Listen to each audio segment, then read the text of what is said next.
Selamat pagi untuk anak kami kelas 10 IPA maupun 10 IPS. Kembali lagi kita belajar fisika bersama Ibu Ginting. Ibu harap kalian semua dalam keadaan sehat walaupun di rumah dan harus tetap menjaga kesehatan. Di sini kita akan mempelajari gerak parabola. Silahkan pahami dengan baik dan benar penjelasan berikut ini. Mengenal gerak parabola. Gerak parabola sering juga disebut sebagai gerak peluru. Dinamakan gerak parabola karena lintasannya berbentuk parabola, bukan bergerak lurus. Contoh gerak parabola tersebut yaitu gerakan bola saat dilempar, gerakan peluru meriam saat ditembakkan, gerakan benda pada saat dilemparkan dari pesawat, dan gerakan pada seseorang yang melompat maju. Silahkan perhatikan PowerPoint yang Ibu buat. Di sini ada ciri-ciri gerak parabola.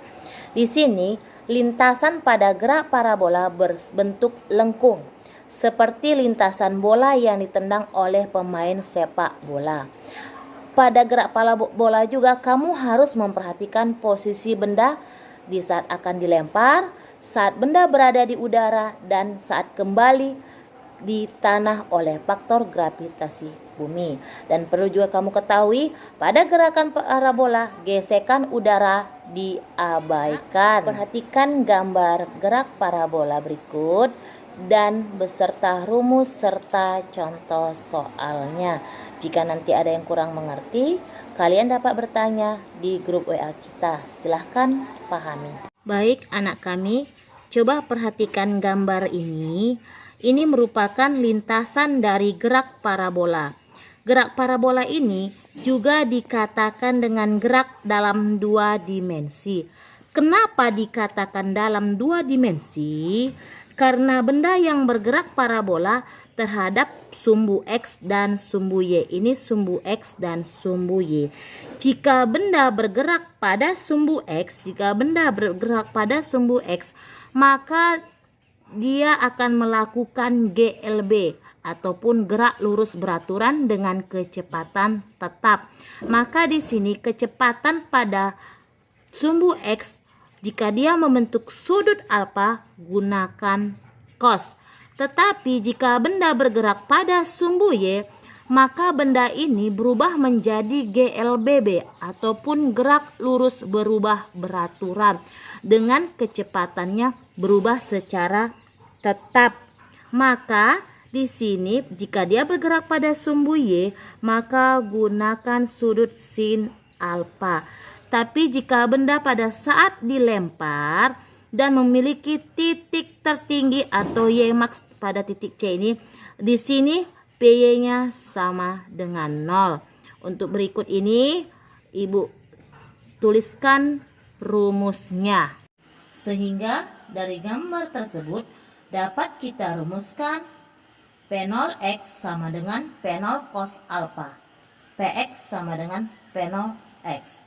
Untuk pada sumbu X, di sini kecepatannya tetap, maka kecepatan awal dan kecepatan sesaat itu sama.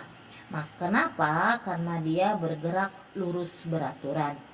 Tetapi pada sumbu Y, kecepatan awalnya bernilai P0 Y sama dengan P0 sin alpha. Sedangkan kecepatan pada sumbu Y-nya yaitu PY sama dengan P0 Y dikurang G dikali T, atau PY sama dengan P0 sin alpha dikurang G dikali T. Sehingga posisi pada sumbu X dan sumbu Y dapat dituliskan X sama dengan X0 ditambah buka kurung P0 cos alpha dikali T. Sedangkan Y sama dengan Y0 ditambah buka kurung P0 sin alpha dikali T dikurang setengah G kali T pangkat 2. Untuk mencari kecepatan benda yang bergerak parabola dapat ditentukan dengan mencari resultan vektor V sama dengan akar dari PX pangkat 2 ditambah PY pangkat 2. Maka jika ada nanti soal tentukan resultan vektor terhadap sumbu X dan sumbu Y, maka kalian cari dulu kecepatan terhadap sumbu X, kalian cari kecepatan terhadap sumbu Y, kalian kuadratkan, jumlahkan, dan akarkan. Sedangkan arah kecepatannya tan alfa sama dengan PY per PX. Ini hampir sama dengan vektor yang telah kita pelajari minggu-minggu sebelumnya. Keterangan Px itu merupakan kecepatan terhadap sumbu X dengan satuan meter per sekon. Py merupakan kecepatan terhadap sumbu Y dengan satuan meter per sekon juga. Sedangkan alfa sama dengan sudut elevasi dan G itu sendiri gravitasi bumi dengan nilai G sama dengan 9,8 meter per sekon pangkat 2 atau 10 meter per sekon pangkat 2. Untuk fisika perlu ibu ingatkan lagi, jika kalian mengerjakan soal, jangan lupa lengkapi dengan satuannya. Tanpa satuan, itu ibu salahkan. Untuk contoh soal, ini nanti akan ibu berikan di pertemuan berikutnya. Pertemuan ini kalian cukup memahami penjelasan yang ibu berikan. Silahkan pahami dan catat. Demikian penjelasan materi kita mengenai gerak parabola. Ibu harap penjelasan singkat ibu ini dapat berguna buat kalian dan membuat kalian lebih semangat lagi dalam belajar. Dan catat hal-hal yang penting dalam gerak parabola. Selamat belajar, tetap jaga kesehatan.